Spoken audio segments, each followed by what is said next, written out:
ఎన్నికల్లో జనగామ నుంచి పల్ల రాజేశ్వర్ రెడ్డి ఎమ్మెల్యేగా ఎన్నిక కావడంతో ఖాళీ అయిన స్థానానికి ఉప ఎన్నిక అయితే జరుగుతోంది. కాంగ్రెస్ ప్రభుత్వం అధికారంలోకి రావడంతో పాటు లోక్సభ ఎన్నికల పోలింగ్ జరిగిన కొన్ని రోజులకే జరుగుతుండటంతో ప్రజలందరి దృష్టి కూడా ఈ ఎన్నికపైనే ఉంది. అయితే ప్రస్తుతం నల్గొండలో జరుగుతున్న పోలింగ్ కి సంబంధించి మరింత సమాచారం మా ప్రతినిధి రామకృష్ణ అందిస్తారు. రామకృష్ణ, చెప్పండి, అక్కడ పోలింగ్ ఏ విధంగా కొనసాగుతుంది?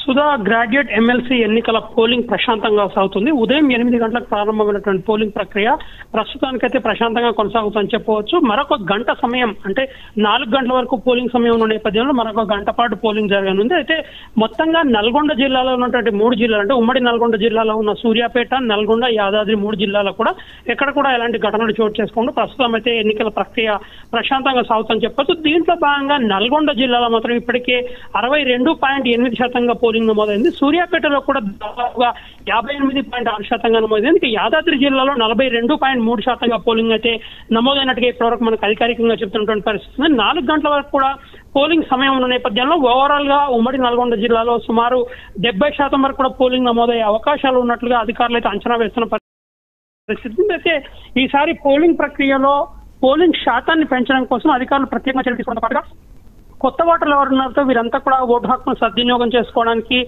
ప్రాధాన్యత ఓటు క్రమంలో వినియోగించుకోవాల్సింది. కాబట్టి ఎలా ఓటు వేయాలి, ఎవరికి ప్రథమ ప్రాధాన్యత ఓటు వేయాలి, ఏ రకంగా ఉంటుందనేది కూడా ఫ్లెక్సీల రూపంలో ఎలక్షన్ కమిషన్ జారీ చేసిన మార్గదర్శకాలకు అనుగుణంగా పోలింగ్ కేంద్రాల వద్ద ప్రత్యేకంగా ఫ్లెక్సీలు కూడా ఏర్పాటు చేసిన పరిస్థితి ఉంది. అయితే మొత్తంగా ప్రశాంతంగా కొనసాగుతున్నప్పటికీ కొద్దిసేపటి క్రితం, అంటే ఒక సుమారు 2-3 గంటల క్రితం నల్గొండ జిల్లా నార్కెట్పల్లి మండలంలో ఇండిపెండెంట్ అభ్యర్థి అశోక్ పై కాంగ్రెస్ నేతలు దాడి చేశారంటూ ఆయన పోలింగ్ కేంద్రం వద్ద ధర్నా చేయడంతో పాటుగా ఎలక్షన్ కమిషన్ కూడా ఫిర్యాదు చేశారు. తన ఫోన్ ను లాక్కున్నారు, ఫోన్ పగలగొట్టడంతో పాటుగా మీడియా కవరేజ్, అంటే ఈ విషయాన్ని ఎవరైతే కవర్ చేస్తున్న మీడియా ఉందో మీడియా వ్యక్తులను కూడా దాడి చేశారని కూడా ఆయన ఆరోపించడంతో పాటు పోలీస్ స్టేషన్ లో ఎస్ఐకి ఫిర్యాదు చేయడంతో పాటు ఎలక్షన్ కమిషన్ కూడా ఫిర్యాదు చేశారని చెప్పినటువంటి పరిస్థితి. దీనిపై బీఆర్ఎస్ నేతలు కూడా కాంగ్రెస్ పార్టీ నేతలు అప్రజాస్వామ్యంగా వ్యవహరిస్తున్నారని, దాడులకు పాల్పడుతున్నారని కూడా ఆరోపిస్తున్న పరిస్థితి ఉంది.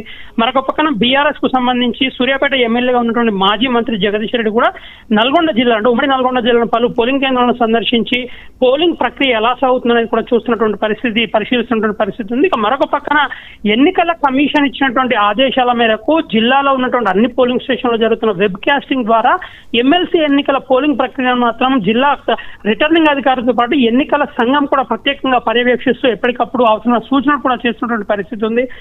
సాయంత్రం 4 గంటల వరకు జరిగే ఈ పోలింగ్ లో సాయంత్రం 4 గంటల తర్వాత పోలింగ్ ప్రక్రియ ముగిసిన తర్వాత ఉమ్మడి వరంగల్, ఉమ్మడి నల్గొండ, ఉమ్మడి ఖమ్మం జిల్లాలకు సంబంధించినటువంటి రిటర్నింగ్ అధికారుల వద్దకు ఈ బ్యాలెట్ బాక్సులన్నీ కూడా పటిష్టమైనటువంటి బందోబస్తు మధ్యన జిల్లా కేంద్రాలకు చేరుకుంటే అక్కడి నుంచి నేరుగా నల్గొండ జిల్లా కేంద్రంలో ఏర్పాటు చేసినటువంటి కౌంటింగ్ సెంటర్ ఏదైతుందో ఈ కౌంటింగ్ సెంటర్ కి బ్యాలెట్ బాక్సులు అన్నిటి కూడా తరలించడానికి ఏర్పాట్లు అయితే చేసినటువంటి పరిస్థితి ఉంది.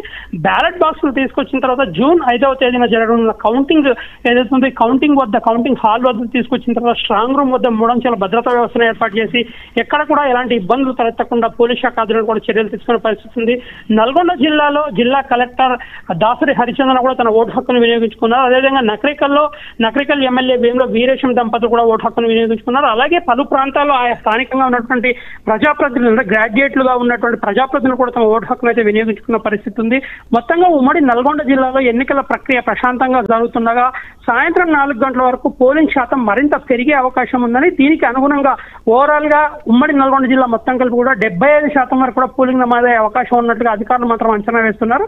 పోలింగ్ కేంద్రాల వద్ద కూడా ప్రత్యేకంగా కొంత వేసవి తీవ్రత, అదేవిధంగా అక్కడ ఉన్నటువంటి వచ్చే వికలాంగులు కావచ్చు, ఇతరత్ర ఎవరైనా ఉంటే వాళ్ళకు అవసరమైనటువంటి సౌకర్యాలు కూడా పోలింగ్ కేంద్రాల వద్ద కల్పించినటువంటి పరిస్థితి, తాగునీటి వసతిని కూడా ప్రత్యేకంగా కల్పించిన పరిస్థితి. కొన్ని పోలింగ్ కేంద్రాలలో నామమాత్రంగా పోలింగ్ జరుగుతుండగా మరికొన్ని పోలింగ్ కేంద్రాల్లో మాత్రం పెద్ద ఎత్తున పట్టభద్రుల ఓటర్లు క్యూ లైన్లలో నిలిచిన తమ ఓటు హక్కును వినియోగించుకోవడానికి మాత్రం ఆసక్తిని కనపరుస్తున్న పరిస్థితి చాలా స్పష్టంగా కనిపిస్తుంది. సుధా, రామకృష్ణ, అయితే పోలింగ్ సమయం ముగియబోతుంది. మరి సమస్యాత్మక ప్రాంతాలకు సంబంధించి పోలింగ్ కేంద్రాల వద్ద అధికారులు ఎటువంటి ఏర్పాట్లు చేశారు? ప్రధానంగా సమస్యాత్మక పోలింగ్ కేంద్రాలకు సంబంధించి ఇక్కడ సహజంగా గ్రాడ్యుయేట్ ఎమ్మెల్సీలో సమస్యాత్మక పోలింగ్ కేంద్రాలు కొంత తక్కువనే ఉంటున్నప్పటికీ కూడా సమస్యాత్మక పోలింగ్ కేంద్రాల వద్ద సివిల్ పోలీసులతో పాటుగా సెంట్రల్ ఫోర్సెస్ ఉన్నాయి. సెంట్రల్ ఫోర్సెస్ ద్వారా ప్రత్యేకంగా పటిష్టమైన పహారా కాస్తున్నారు. Striking forces, flying squad system ద్వారా ఎప్పటికప్పుడు అక్కడ ఘటన జరిగిన ప్రాంతానికి కేవలం 5 నిమిషాల వ్యవధిలో చేరుకుని ఎలాంటి అవాంఛనీయ ఘటనలు చోటు చేసుకోకుండా ఉండేందుకు కూడా అధికారులు అయితే చర్యలు తీసుకున్నారు. ముఖ్యంగా మనం చూడొచ్చు, ప్రతి పోలింగ్ స్టేషన్ నుంచి కూడా వెబ్ రీకాస్టింగ్ జరుగుతున్న తరుణంలో ఎక్కడ కూడా ఎలాంటి ఇబ్బందులు తలెత్తకుండా అధికారులు ఎప్పటికప్పుడు పోలింగ్ కేంద్రాల వద్ద పరిస్థితిని, పోలింగ్ సరళిని కూడా పర్యవేక్షిస్తున్న నేపథ్యంలో ప్రస్తుతానికైతే ఉమ్మడి నల్గొండ జిల్లాలో ఎక్కడ కూడా సమస్యాత్మక పోలింగ్ కేంద్రాల వద్ద ఎలాంటి ఘటనలు చోటు చేసుకునే పరిస్థితి లేదు. పోలింగ్ శాతాన్ని పెంచడానికి మాత్రం ప్రత్యేకంగా ఇటు రాజకీయ పార్టీల ప్రతినిధులు అదేవిధంగా అధికారులు కూడా చర్యలు తీసుకుంటున్న పరిస్థితి ఉంది. పోలింగ్ కేంద్రాలకు 100 మీటర్ల నుంచి 200 మీటర్ల దూరంలో మాత్రం ప్రధాన రాజకీయ పార్టీలకు సంబంధించిన అభ్యర్థులకు సంబంధించిన ఏజెంట్లు మాత్రం కూర్చొని తమ అభ్యర్థులకు ఓటు వేయాలని చెప్పేసి కొంత వారిని రిక్వెస్ట్ చేస్తున్న పరిస్థితి కనిపిస్తోంది. 52 మంది అభ్యర్థులు బరిలో నిలిచినప్పుడు కూడా ఒక 7-8 మంది అభ్యర్థులకు సంబంధించిన ఏజెంట్లు మాత్రమే పోలింగ్ స్లిప్పులు పంపిణీ చేయడం కానీ వచ్చే ఓటర్లకు తమ అభ్యర్థులకు ఓటు వేసి గెలిపించడం అనుకోవడం జరుగుతుంది.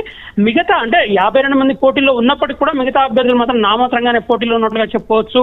మొత్తంగా ఈ 3 జిల్లాల కలిపి ఉమ్మడి నల్గొండ, ఉమ్మడి ఖమ్మం, ఉమ్మడి వరంగల్ జిల్లాకు సంబంధించి 600 పోలింగ్ స్టేషన్లు ఏర్పాటు చేయగా 1200 ఓట్లకు దాటి ఉన్నటువంటి పోలింగ్ స్టేషన్లు ఒక 5 గుర్తించి వాటి వద్ద యాక్సిలరీ పోలింగ్ స్టేషన్లుగా కూడా అక్కడ ప్రత్యేకంగా ఇంకొక 5 పోలింగ్ కేంద్రాలను అదనంగా ఏర్పాటు చేసిన పరిస్థితి ఉంది. పోలింగ్ మొత్తం ప్రశాంతంగా జరగడానికి మొత్తం ఈ ఉన్నటువంటి 3 ఉమ్మడి జిల్లాలు అంటే 12 జిల్లాలకు సంబంధించిన కలెక్టర్లు ఎప్పటికప్పుడు రివ్యూ చేస్తూ పరిస్థితిని సమీక్షిస్తూ పోలీస్ అధికారులకు అవసరమైన సూచనలు చేస్తూ ఎక్కడికక్కడ అధికారులను కూడా అలర్ట్ చేస్తూ ఎన్నికల ప్రక్రియ మాత్రం ప్రశాంతంగా ఎన్నికల కమిషన్ ఇచ్చిన నిబంధనలకు అనుగుణంగా చేయడానికి ప్రశాంతంగా ముందుకైతే తీసుకెళ్తున్న పరిస్థితి ఉంది. ఇక ఓటర్లకు సంబంధించి కూడా అనేక ప్రాంతాల్లో పోలింగ్ ఏజెంట్లు స్లిప్పులు పంపిణీ చేయకపోయినప్పుడు కూడా వారి పోలింగ్ బూత్ నెంబర్ అదేవిధంగా వారికి ఉన్నటువంటి వారి ఓటు హక్కు ఏదైతుందో ఆ ఓటు హక్కు సంబంధించినటువంటి నెంబర్ తీసుకోవడంతో పాటుగా ఎలక్షన్ కమిషన్ సూచించినటువంటి 12 రకాల గుర్తింపు కార్డులు అవుతున్నాయి. ఈ గుర్తింపు కార్డులో ఏదో ఒకటి చూపించి వారి ఓటు హక్కును వినియోగించుకోవాలని విస్తృతంగా ప్రచారం అయితే చేసిన పరిస్థితి కనిపిస్తుంది.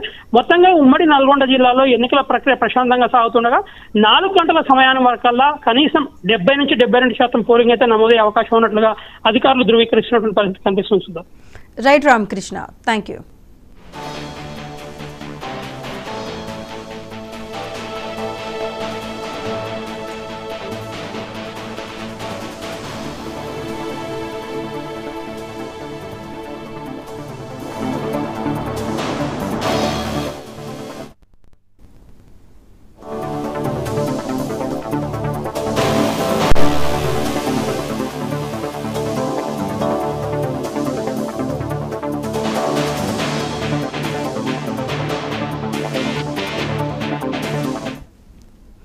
మరో బ్రేకింగ్ న్యూస్ చూస్తున్నాం మనం. ములుగు జిల్లాలో పట్టభద్రుల ఎమ్మెల్సీ ఉప ఎన్నిక ప్రశాంతంగా కొనసాగుతోంది. ఉదయం 8 గంటలకు పోలింగ్ ప్రారంభమైంది.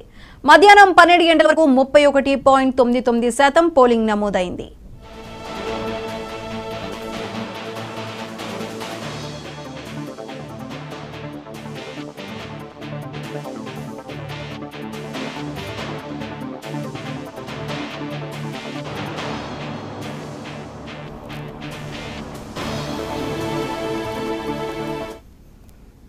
ములుగు జిల్లాలో పట్టభద్రుల ఎమ్మెల్సీ ఉప ఎన్నిక ప్రశాంతంగా కొనసాగుతోంది. ఉదయం 8 గంటలకు పోలింగ్ ప్రారంభమైంది. మధ్యాహ్నం 12 గంటల వరకు 31.99% పోలింగ్ నమోదైంది.